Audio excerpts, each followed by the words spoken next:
Rob Johnson. And for Steve Cochran, always having fun here on the Big 89 with it's great to have you our here. Cast of professionals. Yeah, let's pivot now. We're very fortunate to have a wonderful guest on right now. Yeah, we're going to talk some entertainment. He is a film critic, columnist, an author, and he is currently writing the pop culture newsletter Ty Burr's Watch List, which I subscribe to on Substack. Welcome to the show, Ty Burr. Hi, Ty. Hey, how you doing? Ty, it's great to have you back. I do subscribe to your newsletter, and this week we just heard of the passing of Paul Reubens, who we also knew as Pee Wee Herman. And you have a really interesting story because you wrote an article about him in the very beginning in 1985 when Pee Wee's Big Adventure came out. Tell us a little bit about that moment when the movie came out. It had to do with a date that you were on. Yes. No, this is Pee Wee's pretty personal to me. I love that movie. I saw that movie when it first came out. I just fell in love with it. I thought it was one of the most imaginative, creative, funny, silly things ever. Just totally joyous.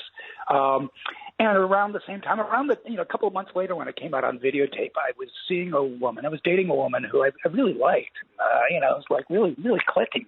And I was thinking, geez, I might want to be with this person for the rest of my life. But then, we all have these things, these movies, music, things we love, and the person we're going to share our life with, well, it's not that they have to love them, but if they don't, that might be a problem. And I was thinking,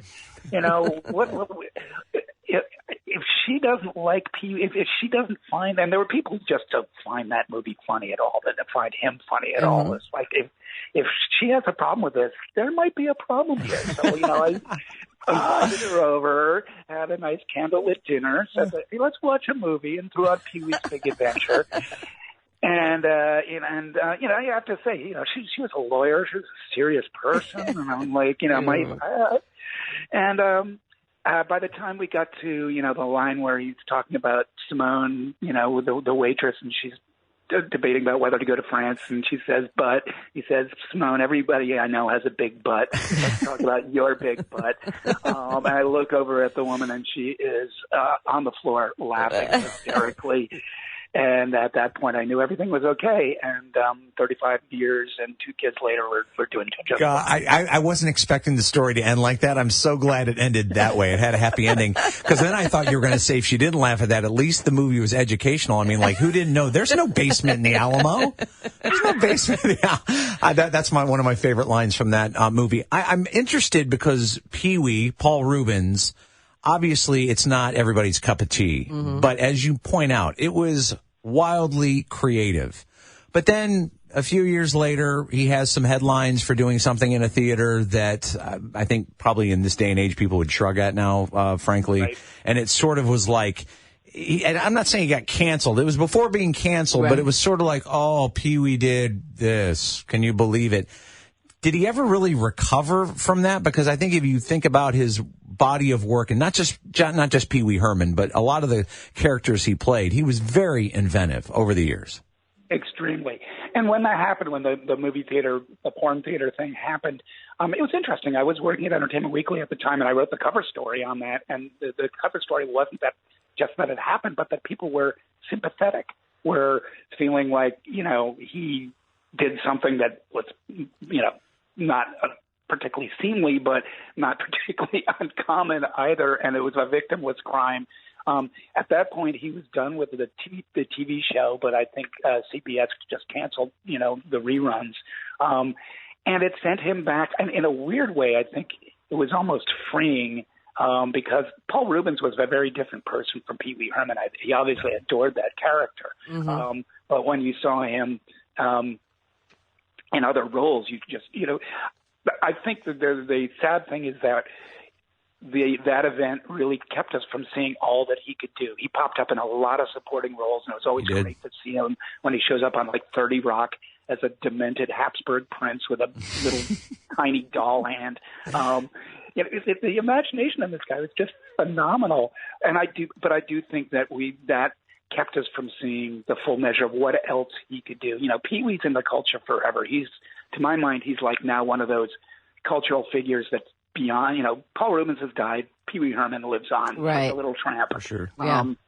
Yeah. But I still feel like we could have seen more stuff that Paul Rubens did. I want to pivot here quickly while we have you and talk about the actors and the writers' strike. I've heard that Meryl Streep and George Clooney both donated $1 million to the I think it's the Actors Union Fund. And is there talks happening on Friday to maybe come to a resolution here? Right. And a lot of other people are kicking in. Seth MacFarlane just donated $1 million for the striking workers as well. They're going to have talks, but they're so far apart that I was just talking about this with a fellow film critic, a friend of mine, Wesley Morris of the New York Times, about how we really feel like the system is broke. That the people who are creating the shows, the writer, some people are like, boo-hoo, these people are well-paid Hollywood writers and actors. Well, some of them are, a small percentage of them are. Some of them. And really the majority are like working 2 jobs or 3 jobs, or they're working on hit shows and they're getting residual checks of $35, if that. Nobody knows how the streaming model is a black box. There's no numbers of viewership. They don't give those out. The system is broken. Meanwhile, you've got these top executives getting paid gazillions of dollars and saying, I don't understand why these people are striking.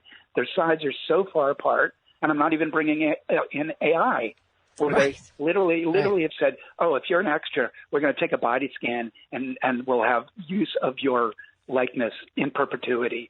That's not fair. So where are you going to go with that? I honestly don't see how they're going to come together. And I wonder if the whole system of paying people and remunerating them for what they do is going to have to just undergo a huge shift. I really don't know where this is going to go. It's very concerning. I don't know what's going to happen first. Either we're going to go into a recession or the writer's strike is going to be over. But you know what? Right now, Ty, everybody's like, oh, this thing is terrible. I mean, I think as a consumer, we realize, oh, the writers and the actors are on strike.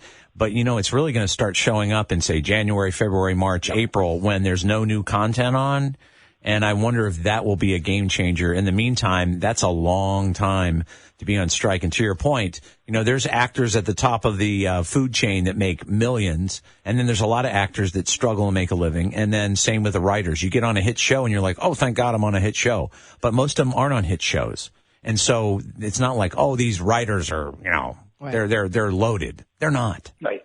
And even the ones who are on hit shows. I don't know if you saw the story about Orange is the New Black, where one of the actors who really took off, kind of went viral, was still working a telephone job. And somebody said, oh, you sound just like that actor on Orange is the New Black. It doesn't guarantee that you're actually able to make a living wage. So, something's got to fix. Well, listen, we appreciate the time. Quickly, Ty, tell everybody how they can sign up for the newsletter that Jane just loves. Oh, thank you, Jane. It's Tyber's Watchlist at tyberswatchlist.substack.com. That's one word. And you get an email from me 1 to 3 times a week just saying, here's something really good on streaming television or in theaters, and talk about other things as well. People seem to like it, and I'm really delighted to be doing it. It's fantastic, Ty. Thank you so much. Sure. Thank you. Thanks for being with us on the Big 89.